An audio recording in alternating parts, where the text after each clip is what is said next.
बिस्मिल्लाहिर्रहमानिर्रहीम। पाक न्यूज़ साफ बात के साथ मैं हूं आसिफ खलील और आप देख रहे हैं हमारा व्लॉग।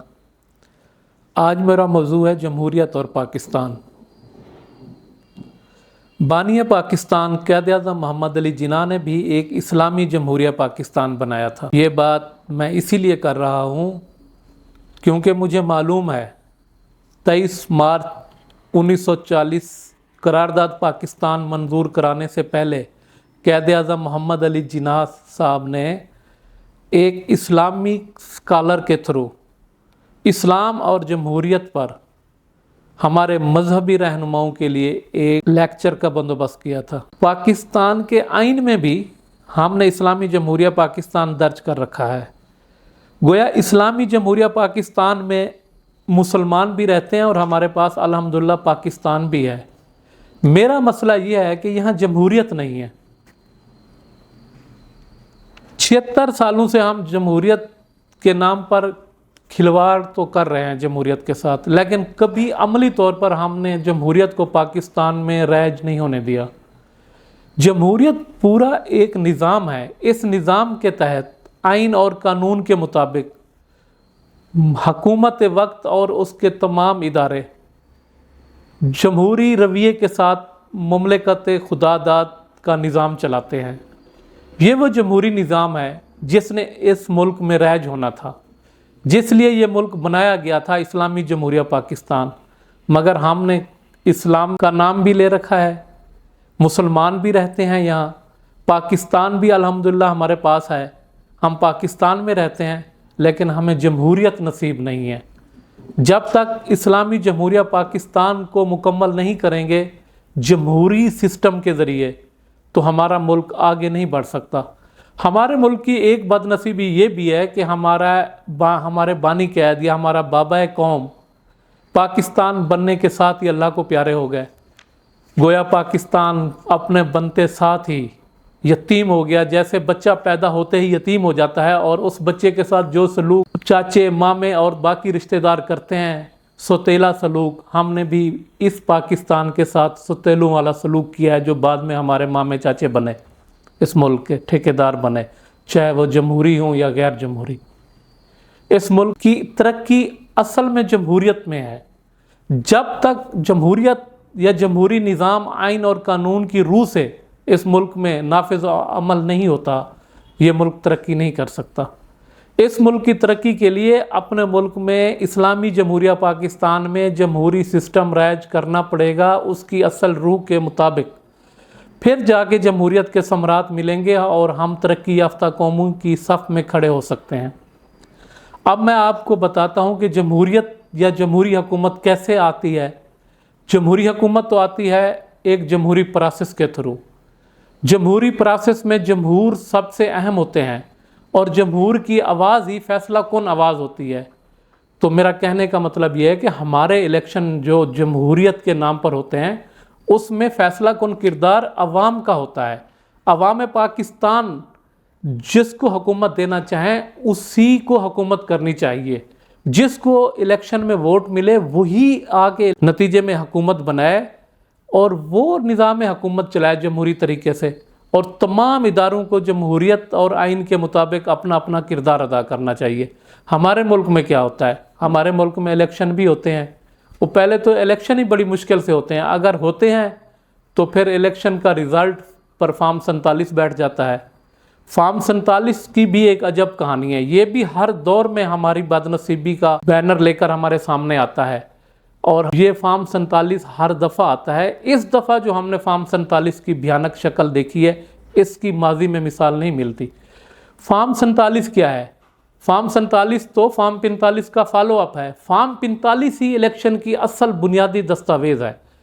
जब तमाम दिन पोलिंग होती रहती है, लोग अपनी मर्ज़ी से वोट कास्ट करते हैं इलेक्शन दिन पर, तो पोलिंग ख़त्म होने के बाद जो पहली दस्तावेज़ बनती है इलेक्शन कमीशन के अमले के थ्रू, वो फॉर्म 45 होता है, जो मौके पर तैयार होता है और तमाम पार्टियों के पोलिंग एजेंट्स की मौजूदगी में प्रेसिडिंग अफसर तैयार करते हैं। उसके ज़रिए ही फॉर्म 47 बनता है। गोया फॉर्म 47 तो फॉर्म 45 का फॉलो अप है। हम फॉर्म 45 को असल जो रिज़ल्ट होता है उसको टोकरी में डाल देते हैं, और फॉर्म 47 जो कि एक फॉलो अप है उस पर रिज़ल्ट चेंज करके अपनी हुकूमत बना लेते हैं। तो इसीलिए मैं कह रहा हूँ कि फॉर्म 47 की हुकूमत कोई जमहूरी हुकूमत नहीं होती, और ना ही हम उसको जमहूरियत कह सकते हैं। अगर आपने जमहूरी हुकूमत बनानी है और जमहूरियत लानी है, जमहूरी सिस्टम या निज़ाम चलाना है, तो फॉर्म 45 को इज़्ज़त दें। फॉर्म 47 के ज़रिए फॉर्म 45 को बेइज्जत करके टोकरी में फेंक देने से जमहूरियत नहीं आ जाएगी। अभी देख लें जो 8 फरवरी को इलेक्शन हुए हैं, इसमें क्या हुआ है, लोगों ने वोट किसी और को दिया है। फॉर्म 45 कोई और कहानी सुना रहा है। फॉर्म 45 वाले अपने फॉर्म 45 गले में डालकर फिर रहे हैं जगह जगह, और फॉर्म 47 पर हुकूमत बन गई है। तो ये हुकूमत कैसे जमहूरी हुकूमत हो सकती है या जमहूरी निज़ाम को तक़वियत बख्श सकती है? कभी भी नहीं। हम इसीलिए आज पीछे हैं। हमारे मुल्क का कोई भी इदारा इसीलिए अपनी कारकर्दगी नहीं दिखा पा रहा या अपना काम सही तरीके से नहीं कर रहा कि हमारे मुल्क में असल जमहूरी प्रोसेस के थ्रू हुकूमत कभी आई ही नहीं है। मैं किस की बात करूं? तमाम शोबा ज़िंदगी से ताल्लुक़ रखने वाले जो भी किसी भी इदारे में बैठे हैं लोग, किसी को भी देख लें, ना तो वो आइन और कानून के मुताबिक जमहूरी रवैये के साथ अपना काम कर रहा है। तो किस तरह हम आगे जा सकते हैं?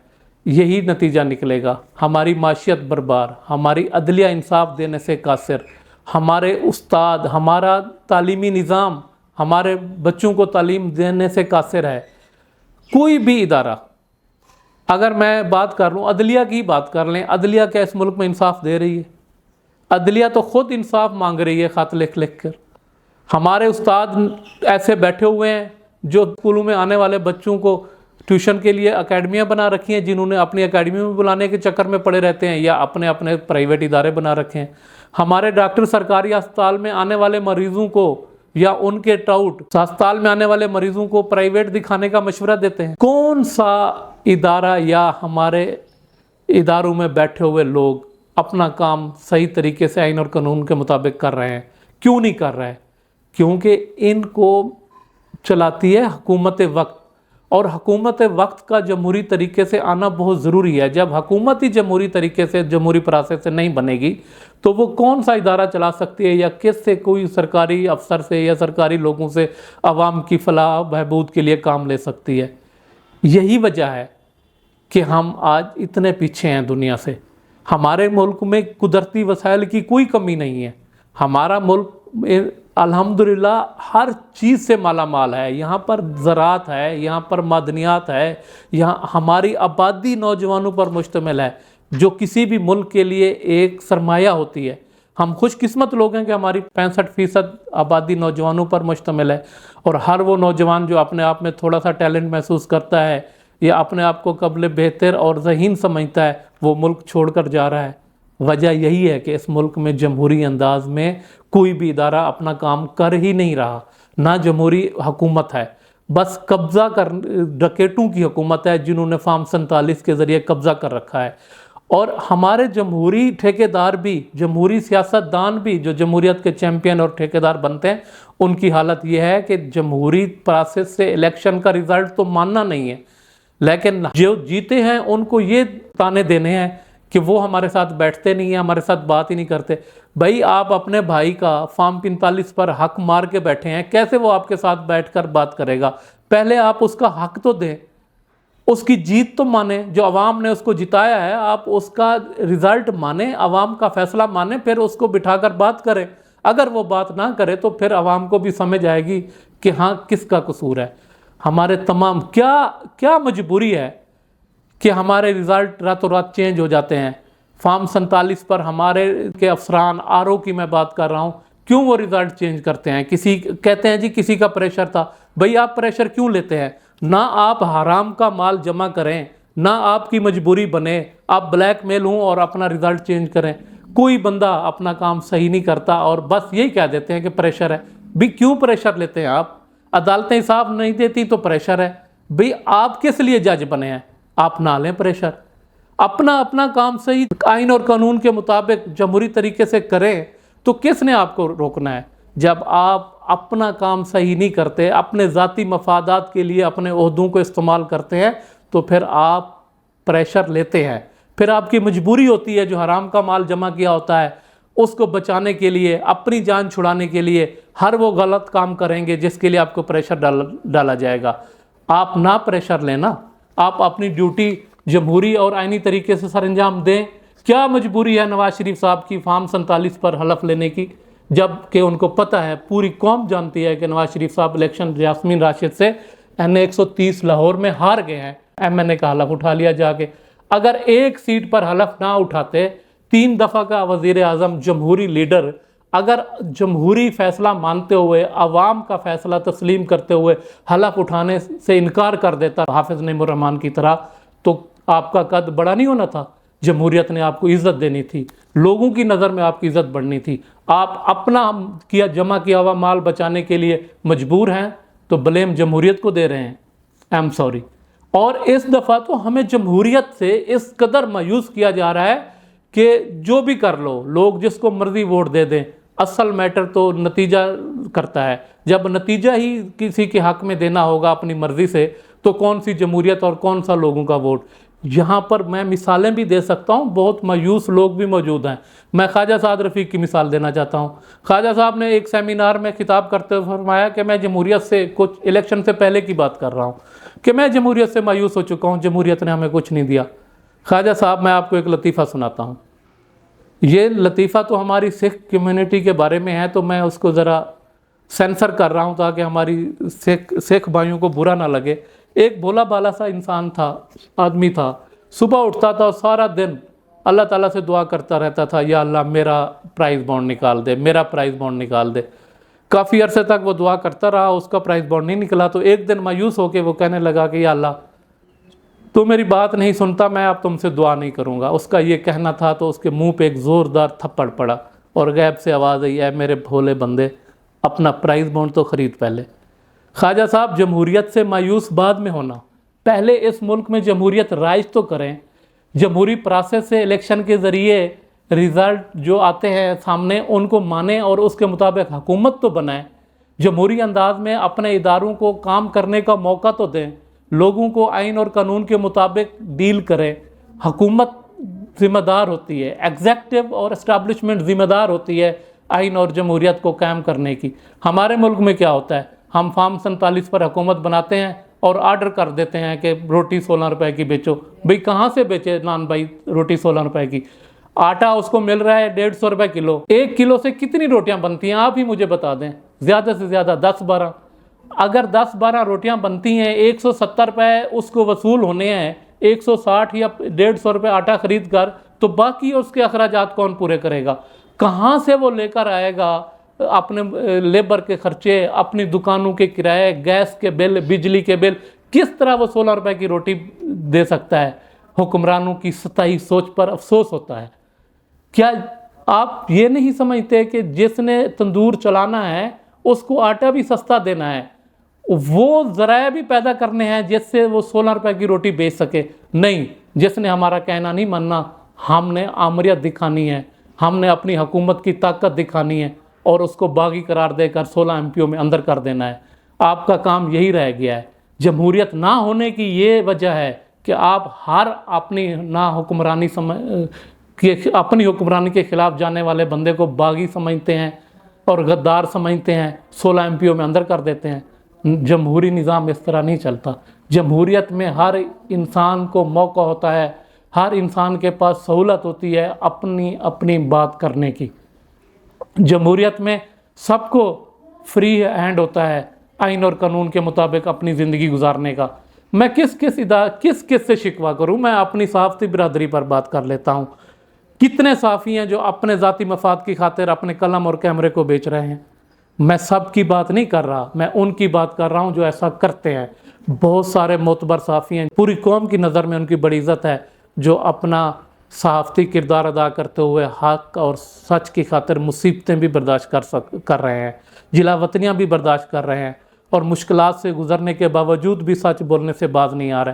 یہی ہمارا کام ہے، ہم سچ بولیں اور صاف بات کریں۔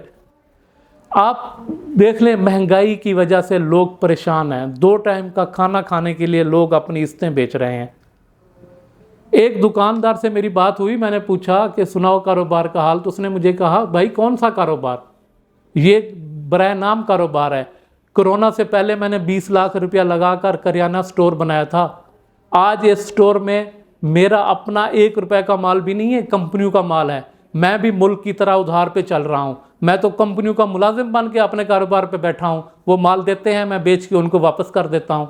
मेरे 3-4 साल में तो मेरा अपना सारा कुछ चला गया है। ये मेरा कारोबार है और ये मेरा सोर्स ऑफ इनकम है। मैं कहाँ जाऊँ? ना तो मैं बिल दे सकता हूँ, ना मैं अपने घर के अखराजात पूरे कर सकता हूँ, और मेरा अपना असल सरमाया भी डूब गया है। ऐसी सूरत हाल में बंद कमरों में फैसला करने वाले लोग अगर ये समझते हैं कि मुल्क में सब अच्छा है, तो नहीं सर, कुछ भी अच्छा नहीं है। अब वो वक्त आ गया है कि जो बंदा अच्छा खाना खाता था वो नॉर्मल खाना खाने पर मजबूर है। जो नॉर्मल खाना खाते थे वो गुजारा कर रहे हैं सिर्फ। तो ऐसी सूरत हाल में अब वो वक्त दूर नहीं जब आम आवाम उठेगी और अपने वोट की ताकत मनवाएगी। हमारे लोग तो समझ चुके हैं कि हमारे मुल्क में जमहूरियत ही वहद रास्ता है जिसके ऊपर चलकर हम तरक्की कर सकते हैं। हमारा नौजवान समझ चुका है, हर शोबा ज़िंदगी से ताल्लुक़ रखने वाला आम आदमी समझ चुका है। समझ सिर्फ हमारे सियासी ठेकेदारों को और हमारी इस्टेब्लिशमेंट को नहीं आ रही कि इस मुल्क को चलना है, आगे बढ़ना है, जिसमें आपकी इज़्ज़त भी रह जाएगी। अगर यही हालत रही तो फिर आपकी इज़्ज़तें भी नहीं महफूज रहेंगी। लोगों के हाथ आपके गिरेबानों में होंगे। भूख और नंग से परेशान लोग आपके गिरेबानों में हाथ डालेंगे। आप उस वक्त का इंतज़ार कर रहे हैं। उस वक्त से पहले इस मुल्क को जमहूरियत की राह पर चलने दें। मैं यह दावे से कहता हूँ कि अगर सही जमहूरी प्रोसेस से, सही इलेक्शन से हुकूमतें बनने दी जाएं तो 1-2 हुकूमतों के बाद हम खड़े हो जाएंगे। आप एक शख्स को गिराने की खातिर पूरे जमहूरी सिस्टम को लपेट के रख देते हैं, अवामी राय की धज्जियाँ उड़ा देते हैं और उसको भी ख़त्म नहीं कर जा सकते। वो मर भी जाता है तो 40 साल बाद भी उसी के कोई ना कोई ख़ानदान का बंदा या उसकी पार्टी का लीडर खड़ा होकर कहता है कि वो आज भी कब्र में हुकूमतें बना और गिरा रहा है। तो क्या फ़ायदा ऐसे काम करने का? जब मरने के बाद भी उन्होंने हुकूमतें चलानी और बनानी हैं तो उनको ज़िंदगी में ही मौका दे दें। आखिर में मैं यही कहना चाहूँगा, मैं तो अल्लामा इकबाल के इस नज़रिए का पैरोकार हूँ कि जुदा हो दीन से सियासत तो रह जाती है चंगेज़ी। इसीलिए मैं जमहूरियत का हामी हूँ और जमहूरियत की हिमायत करता रहूँगा। आप सबका बहुत शुक्रिया। पाक न्यूज़ साफ बात को लाइक करें, सब्सक्राइब और शेयर करें।